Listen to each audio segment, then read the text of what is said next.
आज लाहौर में मेरा दूसरा दिन था और यूके जाने में मुझे 2 से 3 दिन रह गए थे। दिल उदास था लेकिन खुश भी थी क्योंकि लाहौर में इतना मज़ा आ रहा था। सुबह-सुबह बाजी ने उठा दिया और कहा कि अब जल्दी से रेडी होके नीचे आ जाओ, नाश्ता बिल्कुल रेडी है, गरम-गरम नाश्ता सर्व होगा तो ही मज़ा आएगा खाने का।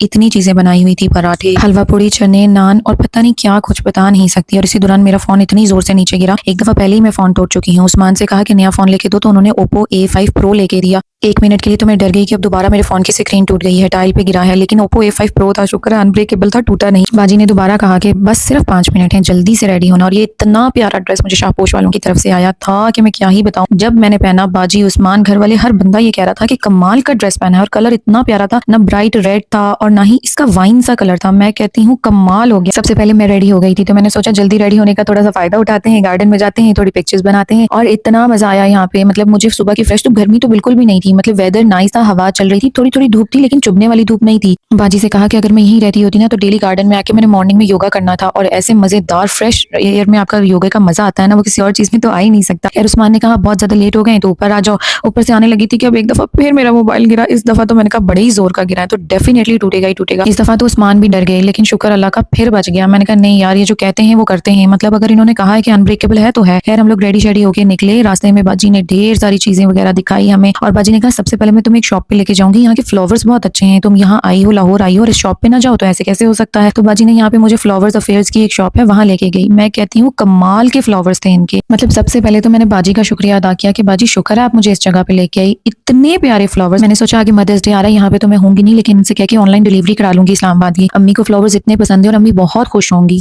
थोड़ी गर्मी ज्यादा हो रही थी तो सोचा सीधा फार्म हाउस की तरफ निकलते हैं। अभी ब्रेकफास्ट किए हुए कोई ज्यादा टाइम नहीं गुजरा था। बाजी से कहा भी कि ज्यादा भूख नहीं है लेकिन वो मानी ही नहीं। उन्होंने कहा नहीं कुछ हल्का फुल्का खाओ फिर बाहर चलेंगे कुछ खाने के लिए। इन्होंने हमारे लिए खाना घर में ही ऑर्डर कर लिया था। सिंपल बिरयानी कबाब और रायता था, लेकिन मैं कहती हूँ कि 10 डिशें एक तरफ और ये बिरयानी कबाब और रायते का मजा तो एक तरफ। इतना मजा आया, पेट भर के खाया। और बाजी से कहा बाजी बस अब कोई गुंजाइश नहीं है और कुछ भी ना ऑर्डर कीजिएगा और ना ही बाहर जाके कुछ खाना। लेकिन बाजी और भाई ने कहा सुननी थी हमारी, कहती हैं कि एक दिन ज्यादा खा लोगी तो मोटी नहीं होगी, कोई बात नहीं, बहुत एक्सरसाइज करती हो, खाया पिया करो। रात का तो फार्म हाउस का व्यू ही अलग था, इनकी वो आबशार और वो स्विमिंग पूल। कहती है स्विमिंग पूल पर दूर नहाना वगैरह है तो बता दो। मैंने कहा नहीं बाजी, इतने अच्छा रेडी हुई हूँ, ड्रेस इतना अच्छा पहना हुआ है तो अब कुछ नहीं। गार्डन में बैठे ढेर सारी बातें की और इन बातों का ना एक अपना ही मजा और सुकून था। पुरसुकून वेदर, अच्छा ठंडा ठंडा। बाजी से कहा कि अब घर की तरफ निकलते हैं क्योंकि बहुत देर हो गई है। बाजी कहती हैं कि लाहौर आए हो और हमारे अपने होटल में ना जाओ, ऐसे कैसे हो सकता है, डिफेंस राया में इनका अपना स्टेक अवे है। हम वहां गए और मैं कहती हूँ ऐसे कमाल के स्टेक थे कि मैंने पूरे लंदन, पूरे इस्लामाबाद में ऐसे स्टेक नहीं खाए। मैं इवन के इस्लामाबाद आ भी गई तो उसके बाद भी मैं ये स्टेक मिस करती रही। मैंने कहा बाजी अब मैं आऊंगी, कहीं जाऊँ ना जाऊँ, मैंने स्टेक अवे पे तो मस्ट जाना है। घर वापस आई, पैकिंग ट्रैकिंग की और इस्लामाबाद की तरफ निकले। लेकिन लाहौर को इतना मिस किया मैंने कि मैं क्या, इतना यादगार ट्रिप था कि भूल नहीं सकती। फातिमा तो बार बार कहती है कि भाभी अगर आपके जाने की जल्दी ना होती तो हम 2 दिन और रुक जाते। वहां पे तो हमारे साथ इन्होंने किया ही किया लेकिन घर में भी ढेर सारे गिफ्ट्स देके भेजा। इतना मजा आया। मिलते हैं एक नए व्लॉग में। अल्लाह हाफिज।